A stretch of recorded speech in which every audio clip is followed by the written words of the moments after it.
So the paper is really long. It's like 25 pages. So I made a truncated version. I'm actually just going to present the second half of the paper. I wonder if I can do this. And then maybe if I can share the screen, then everybody can just follow along since I've truncated. Do you see the paper okay? Does everybody see it all right? Yes. Yep. Okay, good.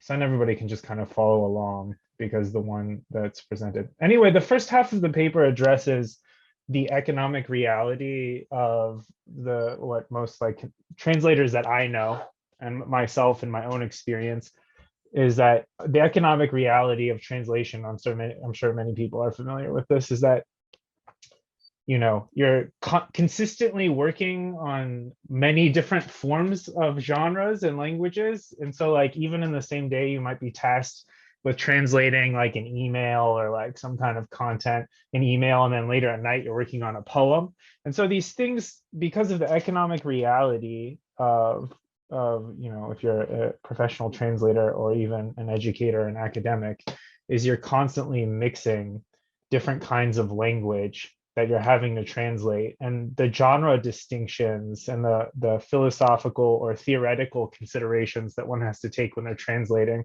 kind of gets mixed up in a kind of word soup. And so even though we discuss different genres, and particularly I translate poetry, particularly poetry translation is held up to a higher standard and a level in literary translation theory than other genres.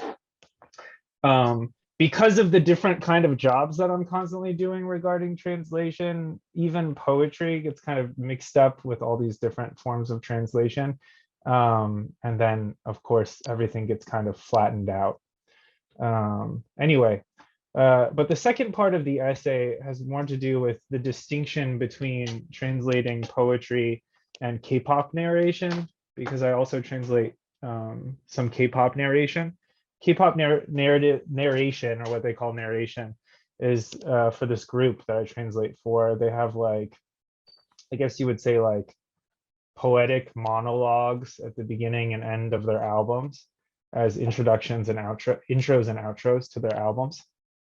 And so they're a little bit different than just general songs because it's just like a soliloquy from a play with musical backing.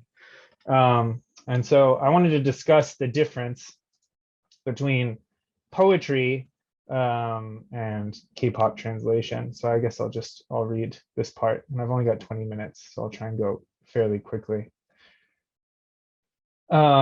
Recently, there was a huge to-do about the translation quality of the worldwide hit Squid Game that Rolling Stone reported as failed translations in the English language subtitles.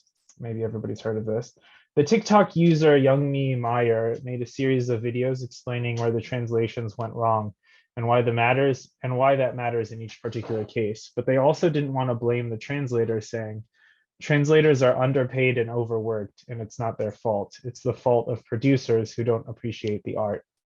What I find interesting about this is not so much that translations are being critiqued. The majority of criticism I read about translation, especially academic criticism, is about how so-and-so mucked something up, revisions illustrating how the translator should have done it, an argument about how the critic or academic could have done a better job, etc.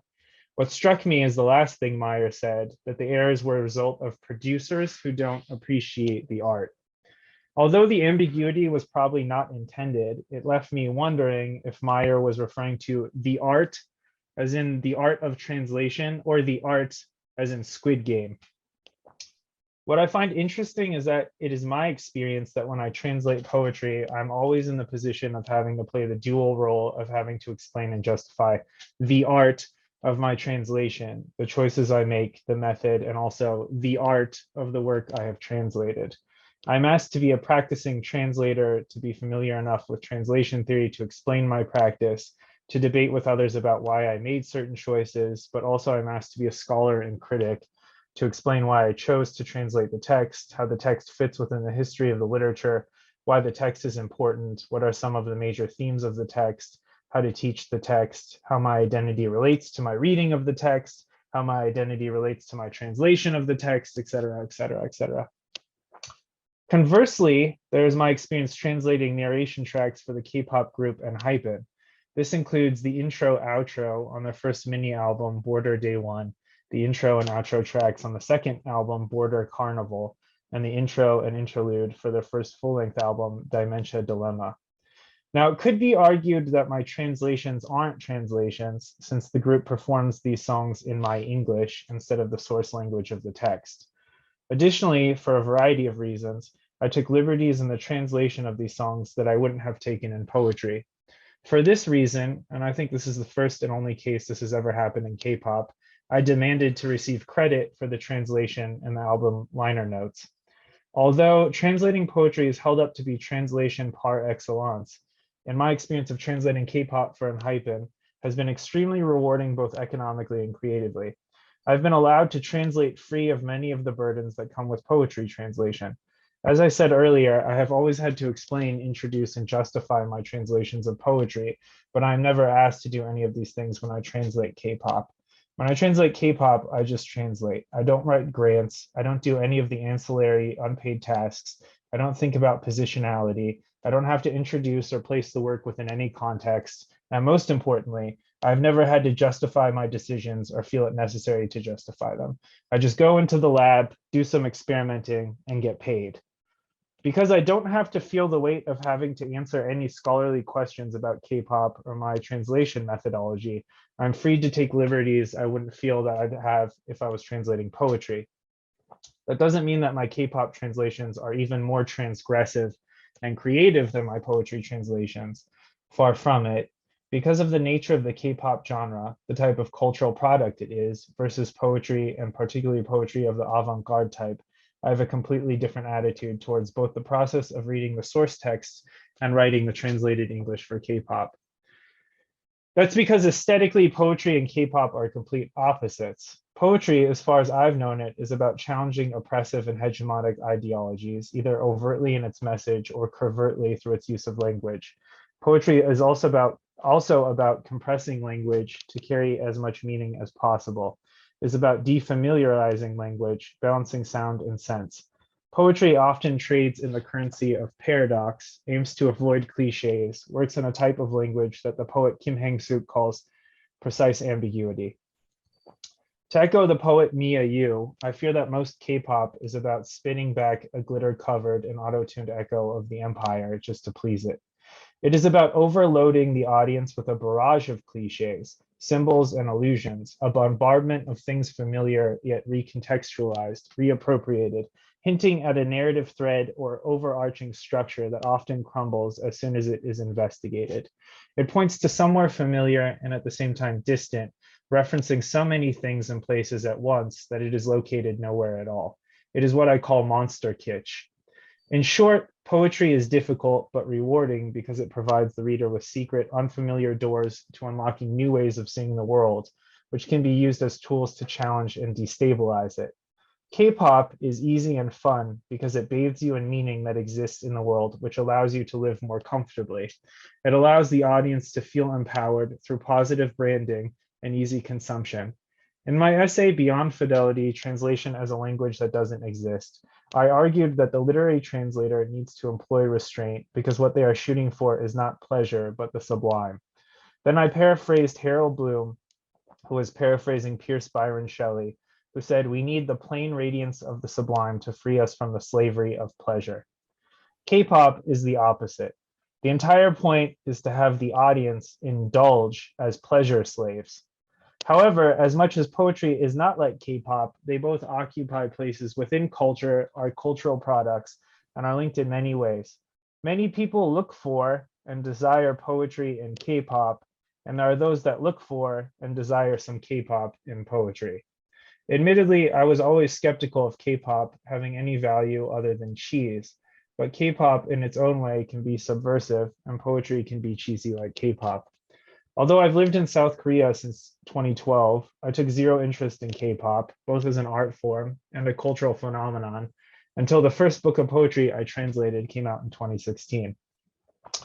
It was in that year that I went on a book promotion tour, doing lectures and readings with the Korean poet Kim Kyung-ju for his book, I Am a Season That Does Not Exist in the World, the Korean is 나는 이 세상에 없는 계절이다, around the United States, mostly at universities. I had been involved in poetry organizing. I had been involved in poetry organizing and event series and lectures for a long time. So I knew that the turnout for poetry events in general was not always great. However, much to my surprise, huge numbers of young people were turning up to these readings at university lecture halls, and they were buying books. Usually on a reading tour, you bring around 300 books with you, and you assume you might sell 150 if you are lucky, and give around 50 away to other poets. But we ended up selling out of all the books we brought with us almost immediately. And during the signing of the books, all these young people, they came up to me and the author, and they said how much they loved K-pop and dramas and K-pop songs. It was shocking because the fact that the kids were attending poetry readings and buying poetry is a part of a larger cultural shift in how Westerners are consuming Korean culture. But the fact that so many young people were coming to events was really surprising. So when I say K-pop is monster kitsch, I mean monstrous in a kind of terrifying way.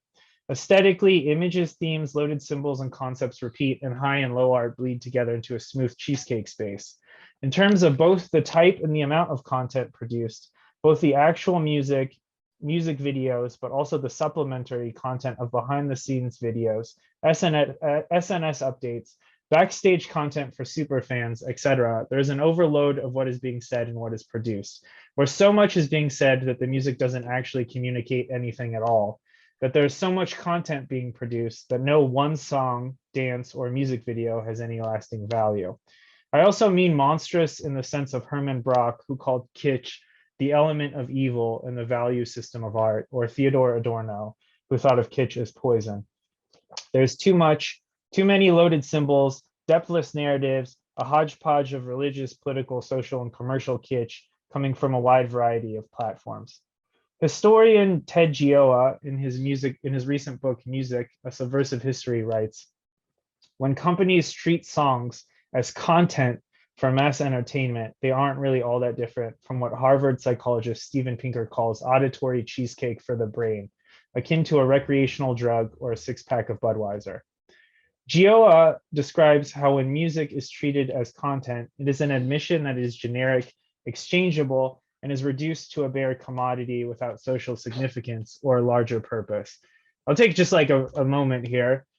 And of course, with the government-sponsored national K-everything Munhwa contents drive, one has to think that K-pop is a type of music treated as content par excellence. I'll take us aside here. The primary reason why I think we shouldn't use the term K-lit, K-poetry, K-whatever is because when we reduce literature to Munhwa contents as just a commodity to be exchanged or whatever, it means that it has no extra added value or social significance. It's literally just like cheesecake or whatever. Anyway, however, there is something in this quote of Pinker that Gioia uses that I find interesting. In some ways, commercial music can be subversive like drugs or alcohol. So I began to think, like drugs and alcohol, maybe K-pop is a gateway drug to other Korean content that has more social significance and larger purpose. Because of its popularity and accessibility, perhaps at least to Western audiences, K-pop could be a gateway drug to Korean poetry. Perhaps that is also why when Big Hit Entertainment, now Hybe, contacted me to translate narratives for a group they were debuting, beyond not only the prospect of doing a job for money, I was excited to be a part of the K-pop factory. I could get personal experience being a part of the machine that makes the poison that leads some kids down the dark alley to translated poetry. So I'm going to give some examples now as to the decisions that were taken and how this differs entirely from translating poetry. As I said earlier and argued in a different essay, translating poetry requires restraint. Translating K-pop, on the other hand, begs the translator to amplify and upgrade. It would be interesting to compare. Also, there are many translators, quite famous, popular translators who also amplify and upgrade literary texts as well. Anyway, as an example, I'll go over the song Intro Walk the Line from Enhypen's album Porter Day One. There will be two translations given, one dynamic with amplified and upgraded language, the other a more literal translation. And I'll break the song up into sections with a brief explanation of some of the choices made in the translation below the excerpt. So here's just a few examples from the intro to ENHYPEN's album. This is K-pop song. Yeah, everybody sees. 고친 숯불 등 뒤로 한 채 맞이한 첫 번째 태양. 우리의 두 눈에 비치는 곳은 가쁜 숨에 깃든 푸르른 생명. And so the literal translation would be more like the first sun that we greeted with a rough forest at our backs is reflected in our eyes, a blue life dwelling in breathlessness. The dynamic version that we ended up presenting was, with the rugged wood at our backs, we greet the sun. It shines in our eyes, an azure life dwelling in breathlessness. As you can see, the dynamic version splits the first two lines in two, opts to drop the 첫 번째 that modifies the sun. Additionally, 가쁜 숨에 깃든 has been modified slightly, as an even more literal translation could be possible. For instance, a blue life that saturates a deep breath, blah, blah, blah, blah, blah. Blue has been made into azure to upgrade the language, but also to create a sense of rhythm in the line. There's a natural subtle pause in an azure life dwelling in breathlessness that is more drawn out than a blue life. Additionally, the n in an and the in azure give symmetry to the line, with the alliterative relationship to the N and the R in shines in our eyes. Another reason the dynamic version incorporates diction choices like rugged wood and azure is because there are literary allusions to Shakespeare, and these choices make the entirety of the narration appear to be more consistent. Here's another part of the song. 그리고 드 넓은 땅을 가로지르는 길고 긴 선, 우리는 그 선을 따라 걷는다. 세상이 우리로 그 위에 새겼으므로. And so here the literal translations in the red. I'll just read the dynamic version. We walk the long drawn out line that cuts across the vast land because the world carved us on that line. In the dynamic version, there's the added long and the added comma, which slows down the line, cutting it in half, making the length of the drawn out line actively perform its length. And these things I'm talking about are more like poetic effects added to the translation, yeah, that don't necessarily exist in the original, right? And this next part, 선 위에 발자국은 어디로 향하는가? 그 끝에 어떤 하늘이 펼쳐질 것인가? Yeah, the dynamic version is on the line, where do our footprints step to? And what sky spreads at the end of it? Versus the more literal, where do the footprints on the line head to? What sky unfolds at the end of it? This part in particular is where the dynamic translation takes a lot of liberty. Where do our footprints step to is giving the footprints agency, which is personifying them. Additionally, the verb choice activates the language, where the footprints are literally the thing stepping somewhere. The sky also is given a lot of agency as it becomes the thing doing the spreading. It is also personified. Probably a closer translation to the original would be what sky would be spread at the end of it. However, the double personification of the footprint stepping and the sky spreading creates an additional layer of uncertainty in the song. It also gives these two lines a nice sense of symmetry. And here's the very end of the song. 펼쳐진 세상이 우리에게 주어진 것인지 아닌지도 알지 못하기에 우리는 달린다. 우리의 눈부신 새벽을 세상에 새기기 위하여. And the dynamic is, even if the world that unfolds is not what we are given, to the unknown we run, carving sunrise, burning bright across the world. The dynamic version omits the possessive R, and also the language of intent or purpose too has also been omitted, the 위하여. However, both the language of the last line has also been expanded, where the effect of the action of running has been amplified, where the sunrise that is carved becomes an active image, a sun that burns across the world, rather than just a description of intent in order to engrave our brilliant daybreak in the world. Across the world also enlarges the extent of the effect of the action of running to encompass the world's entirety. So this is, I don't have very much time left. As you can see, my translation created a series of poetic effects that were not present in the original Korean. The fact that the group performs the song in English probably means that the listener assumes that the lyrics were originally written in English, which is not entirely incorrect. I couldn't help think that once I was given license and freedom to do it, I totally indulged in revising the text toward maximum poetic amplification. It was extremely gratifying to do this, as almost all of the choices would be hard to justify politically, ethically, and linguistically in the realm of poetry.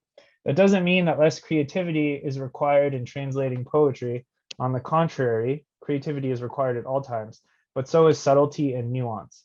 The subtle notes and nuance of a poem, the ability to feel and understand a poem's poetic affects, happens first as a reader. In order for me to translate a poem, I usually have to have a good theory or understanding of not only what the poem is about, but how it is communicating. There is very little that is subtle and nuanced about the original lyrics to the Enhypen song. That's not necessarily a bad thing. And honestly, I have no idea what the song is trying to communicate. I don't know if pop music really communicates anything. I don't have very much time left, or any time left, I think. So I just said there's more examples of poetry, of poems that I've translated. To discuss more about the choices that you have to make in poetry, the difference primarily between poetry and translating K-pop is none of those things. If you're presented with untranslatable qualities like a homonym or malchangnan in a Korean poem, it forces you as a translator to be creative. However, there's nothing technically, like there's no malchangnan, there's nothing untranslatable, there's no untranslatables or deeper essence to the Enhypen K-pop song. So the difference between poetry and translating K-pop is, in K-pop, it's more of a creative interpretation. And in poetry, in order to justify many of the creative choices that one makes, you have to read into it, you know, the untranslatable or ineffable quality of the poem. All right, I guess that's all, because that's 20 minutes now. I guess that's where I'll finish then.